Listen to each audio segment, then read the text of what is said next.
अभिज्ञात पुरंजन बड़े अच्छे मित्र थे।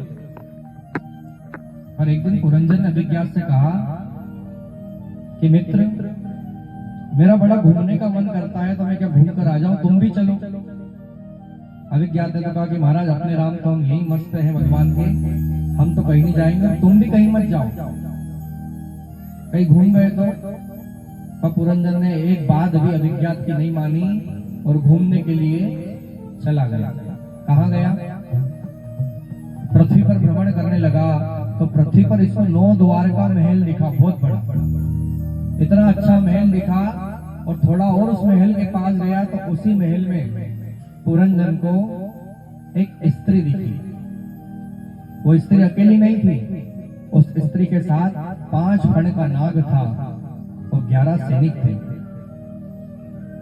ऐसे सुशोभित उस स्त्री को समस्त सेनापतियों से घिरी हुई आकर देखकर पुरंजन हाथ जोड़कर कहने लगा कि देवी, आपका नाम क्या है? तो देवी ने कहा कि महाराज मेरा नाम पुरंजनी है। बोले देवी आप कहाँ रहती हो? तो बोले इस बड़े महल में मैं अकेली रहती हूँ और इसी महल में ये मेरे 5 सैनिक, 5 प्राण है और ये मेरे 11 सैनिक है। ये 5 फण का नाग मेरी हमेशा रक्षा करता है और ये 11 सैनिक भी मेरी हमेशा रक्षा करते हैं और इस बड़े से महल में मैं अकेली रहती हूँ। पुरंजन ने पूछा कि देवी आपके माता पिता? बोले ये मुझे नहीं पता कि मैं कैसे आई, बस मुझे इतना पता है कि मैं यहाँ रहती हूँ। पुरंजन ने कहा कि देवी हमसे विवाह कर लो, हमारे साथ भी ऐसा ही कुछ है, हमारे साथ भी हमारे ना माता पिता का पता है।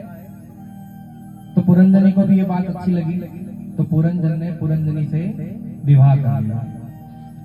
विवाह हुआ तो महाराज पुरंजन की स्त्री में इतनी आसक्ति, बुद्धि स्त्री में, पुरंजनी में क्या होता है, क्वचित गायन्त्यम गायन्त्याम गदतिम, क्वचित रुदन्त्याम रुदति, क्वचित जल्पन्त्याम हसन्त्याम पतति। यानी कि जैसे पुरंजनी करती है वैसे पुरंजन करता है। पुरंजनी रोए तो पुरंजन रोए, पुरंजनी हंसे तो पुरंजन हंसे, पुरंजनी गाए तो पुरंजन गाए।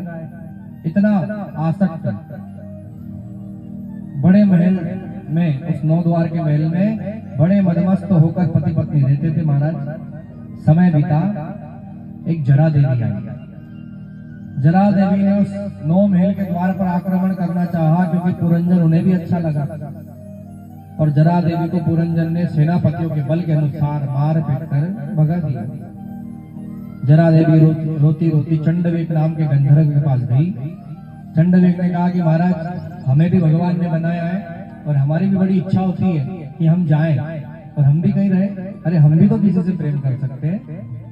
चंडवेग ने कहा कि देवी चिंता ना करो, ये मेरे काले काले 360 और गोरे गोरे 360 गण लेकर जाओ, इनसे महल में आक्रमण करो, तुम्हें कोई भी परास्त नहीं कर पाएगा। तो यही 360 गण को लेकर जरा देवी ने उस 9 द्वार के महल पे हमला किया और तमाम पूरे महल पर अपना आधिपत्य जमा लिया और इतना बड़ा आधिपत्य जमाया कि जो पुरंजन था उसको अपने वश में करके और पुरंजनी को मार दिया।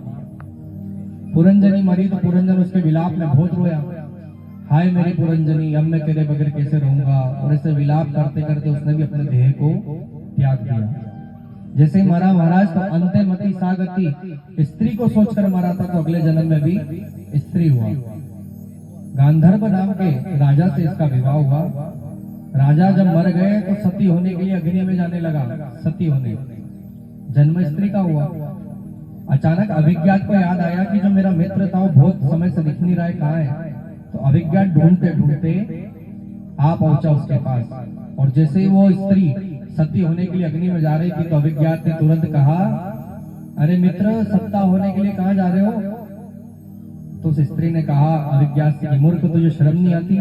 मैंने मेरी पूरी जिंदगी पर पुरुष की तरफ नहीं देखा, ये मेरे पति है, मैं इनके साथ सती होने जा रही हूँ और तू मुझे पुरुष लिंग में बुलाता है।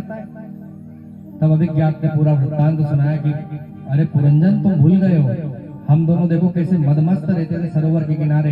तुम्हारी इच्छा हुई थी कि हम सरोवर में से दुनिया घूम कर आए, फिर तुम संसार में उलझ गए। तब अभिज्ञात ने पूरा वृत्तांत पुरंजन को याद दिलाया और याद दिला के हाथ पकड़कर अभिज्ञात अपने साथ लेकर चले गए। आया कुछ समझ में कथा में? अब मैं समझाता हूं। ये जो अभिज्ञात है ये है परमात्मा। और ये जो पुरंजन है ये हम है। हमने भगवान को छोड़ा कि भगवान हम संसार घूम के आते हैं, बड़ा सुख है वहां पे। संसार में गए तो 9 द्वार का महल जो है आपका शरीर है ये आपको दिखा। 9 द्वार है इसमें, 9 हॉल्स, बॉडी पार्ट्स जो बॉडी में होते हैं, 9 पार्ट्स, 9 हॉल्स होते हैं ना बॉडी में, वैसे ही। तो 9 द्वार के महल में पुरंजन ने जैसे ही देखा तो महल को देखकर बड़ा खुश हुआ। अपने अपने शरीर को देखकर सब खुश हो। कोई दूसरा व्यक्ति ही दूसरे शरीर की बुराई करता है अपने आप को अच्छा साबित करने के लिए, बाकी अपनी अपनी दृष्टि में सब अच्छे। 9 द्वार के महल में जैसे ही पुरंजन गया तो वहां पे उसको मिली पुरंजनी। पुरंजनी कौन है? बुद्धि। बुद्धि पुरंजनी है और इसका कोई पता ही नहीं माता पिता का कैसे आई। तो पुरंजन ने इससे विवाह कर लिया। पुरंजनी से विवाह करा तो नारद जी ने पूछा कि महाराज ये 5 फण का नाग कौन था?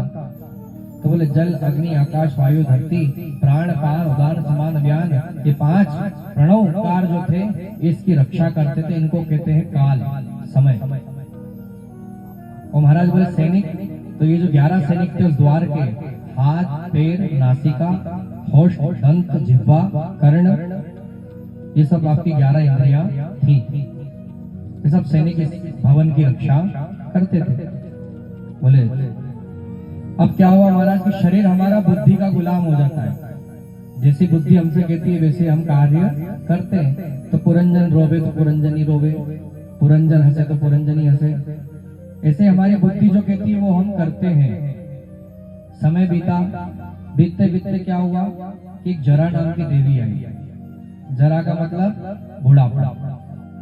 और जैसे बुढ़ापा आता है तो आप जितने भी लोग बैठे हो ना सब बोल सकते हो कि पंडित जी मेरा इस तारीख के दिन जन्मदिन आता है, मेरा इस तारीख के दिन विवाह वर्षगांठ एनिवर्सरी आती है। पर आपसे पूछो कि आप बूढ़े कब हुए थे तो आप बता नहीं पाओगे कि मैं इस दिन बूढ़ी हुई थी। पर हम क्या करते हैं महाराज कि धन होता है तो वृद्धावस्था को भी धुतकारते कि अभी मैं बूढ़ी नहीं हुई हूँ, अभी तो मैं बाल काले करा सकती हूँ डाई वाई लगा के। तो वृद्धावस्था को छुपाने का प्रयास करते हैं, वृद्धावस्था भगाते हैं। अब वृद्धावस्था जब डबल से आपके ऊपर आक्रमण करती है, कैसे करती है? समय 360 काले गंधर्व और 360 काली गोरी गंधर्वियां, यानी दिन और रात, दिन और रात्रि को लेकर ये जरा देवी आप पर आक्रमण करती है और आपको पता ही नहीं चलता कि आप कब जरा देवी के हो गए। और बुढ़ापे में पुरंजनी मर जाती है, यानी बुद्धि भ्रष्ट हो जाती है।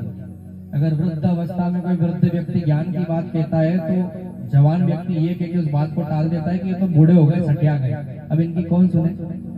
पुराने जमाने की सोच इन लोगों की, ऐसा कहकर उनको दुत्कार देते हैं। फिर ये मन उस बुद्धि की आसक्ति में संसार को याद कर करके मरता है तो दूसरा जन्म उसका जो सोचकर मरता है वैसा ही होता है। फिर बेचारे परमात्मा अभिज्ञात के रूप में आते हैं और हाथ पकड़ के आपको समझाते हैं और फिर साथ में लेकर जाते हैं। बोली शंकर भगवान की। तो